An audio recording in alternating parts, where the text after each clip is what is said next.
क्या किया जाए, चूँकि अभी हालिया जो विज़िट था हमारे डिप्टी प्राइम मिनिस्टर इसहाक डार साहब का अफ़गानिस्तान में, उसमें दोनों की जो हमने देखी थी प्रेस ब्रीफिंग जो आई थी, उसमें दोनों ममालिक ने इरादा किया था कि दोनों ममालिक की जो सोयल हैं वो एक दूसरे के अगेंस्ट यूज़ नहीं होंगी। ये मामला कई बार अफ़गानिस्तान के साथ उठाया भी जा चुका है, लेकिन अभी भी हम देख रहे हैं कि पाकिस्तान में जो दहशत गर्दी है वो ख़त्म नहीं हुई, वो बारहा हमले हो रहे हैं और उनको नाकाम भी बनाया जा रहा है, नुकसान भी हो रहा है। तो किस तरह से देख रहे हैं आप? देखिए आमना, ये बहुत बड़ी डेवलपमेंट है। आपने देखा होगा कि पहली दफ़ा हमारे बॉर्डर के ऊपर 70 के करीब दहशतगर्द मारे गए हैं। तो आपके ख्याल से ये दहशतगर्द यहाँ मौजूद थे? नहीं। ये एक बहुत बड़ा, आपको एक बड़ी ब्रेकिंग खबर दूं कि एक बहुत बड़ा जॉइंट ऑपरेशन था, इंटेलिजेंस ऑपरेशन, जो कि अफगान हुकाम ने पाकिस्तान के साथ शेयर की थी कि इतनी बड़ी मूवमेंट होगी अक्रॉस द बॉर्डर। और नॉर्थ वजीरिस्तान के बॉर्डर के करीब पहले दिन तकरीबन 50 के करीब दहशतगर्दों को मारा गया, और दूसरा जो है दूसरे दिन इसी के सीक्वेंट उनके हाइड हाउस को टारगेट किया बिल्कुल जीरो लाइन के ऊपर, और नॉर्थ वजीरिस्तान के साथ साथ जिसमें 20 के करीब मजीद मारे गए। और आप देखें कि बड़ी मिकदार में आईडीज, असला और बाकी चीज़ें जो है बरामद हुई।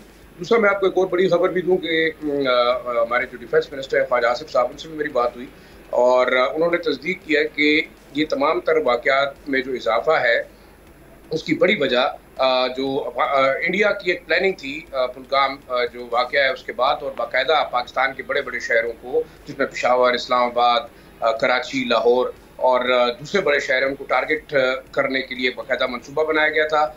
इंडियन रॉ ने बाकायदा जो है अफगानिस्तान में लिंक्स के थ्रू आईडीज, असला, बारूद और दूसरा साजो सामान पहुँचाया, और बड़ी मिकदार में जो है ये साजो सामान जो है सीज भी हुआ है। और ये दो ऑपरेशन जो है बाजोड़ के अंदर और शुमाली वजीरिस्तान के अंदर, ये उसी का सिलसिला है। और उसकी बाकायदा तस्दीक हमारे डिफेंस मिनिस्टर साहब ने भी की कि हिंदुस्तान जो है बाकायदा मनसूबा बना रहा था। जब ये वाक़या हुआ कश्मीर के अंदर, उसके बाद बाकायदा एक तरतीब के साथ इन दहशतगर्दों को मोबिलाइज किया गया, खासतौर पर टीटीपी को। इसके बाद जो मनसूबाबंदी है वो यही है कि बलूचिस्तान के अंदर BLA के थ्रू भी ऐसी एक साजिश की जाएगी। तो हम जो एक्सपेक्ट कर रहे थे कि शायद हिंदुस्तान जो है वो कोई मिस एडवेंचर करेगा, इस दफ़ा उनकी हिम्मत नहीं हुई कि वो मिस एडवेंचर करें, क्योंकि उनका आप देखें कि पाकिस्तान नेवी ने उनके जो एक बहुत बड़ा जो शिप था उसको रिट्रीट होने पे मजबूर किया। साथ साथ आपने देखा कि जो लाइन ऑफ कंट्रोल में कश्मीर के साथ एक्टिविटी हो रही है उसमें भी इंडियन फोर्सेस जो है वो रिट्रीट पे जा रही हैं, जैसे सिखों का वाक़या हुआ। तो ये तमाम इशूज, एक तरफ ईस्टर्न बॉर्डर के ऊपर हम देख रहे हैं कि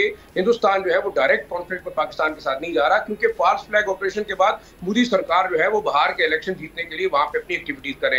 लेकिन हमारे लिए अच्छी बात यह है कि इस दफ़ा हम देख सकते हैं कि जो इसहाक डार साहब का विजिट था, उससे पहले जो है एम्बेसडर सादिक का विजिट था, उससे ये हमें जरूर सपोर्ट हासिल हुई कि हमारे वेस्टर्न बॉर्डर से जो थ्रेट आ रही थी हिंदुस्तान को वहाँ पे मुंह की खानी पड़ रही है। और मेरे ख्याल में सिर्फ प्रॉक्सी वार के तहत नहीं, बल्कि जो एक वेस्टर्न बॉर्डर पे वो हमारे खिलाफ एक आबी जंग लड़ रहे थे, वो भी मेरे ख्याल में हिंदुस्तान अब उसको मटेरियलाइज नहीं कर सकेगा। तो एक पाकिस्तान की फॉरेन ऑफिस और डिप्लोमेसी की बहुत बड़ी कामयाबी। और साथ साथ देखें जो हमारी सिक्योरिटी फोर्सेस ने जिस तरीके से इन लोगों को न्यूट्रलाइज किया, मेरे ख्याल में ये हमारी प्रॉम्प्ट रिस्पांस इसको जाहिर करती है। और ये हिंदुस्तान के लिए भी एक मैसेज है कि हम पिछले 40 साल से जंग लड़ रहे हैं, जबकि हिंदुस्तान के फौजी सिर्फ बैरक्स में बैठ के निहत्थे कश्मीरियों को टारगेट कर रहे हैं। तो ये एक बहुत बड़ा मेरे ख्याल में मैसेज है कि कोई भी मिस एडवेंचर होगा, चाहे वो वेस्टर्न बॉर्डर से होगा, ईस्टर्न बॉर्डर से होगा, उसका जवाब जो है वो पाकिस्तानी फौज इसी तरह देने की सलाहियत भी रखती है और दे भी रही है।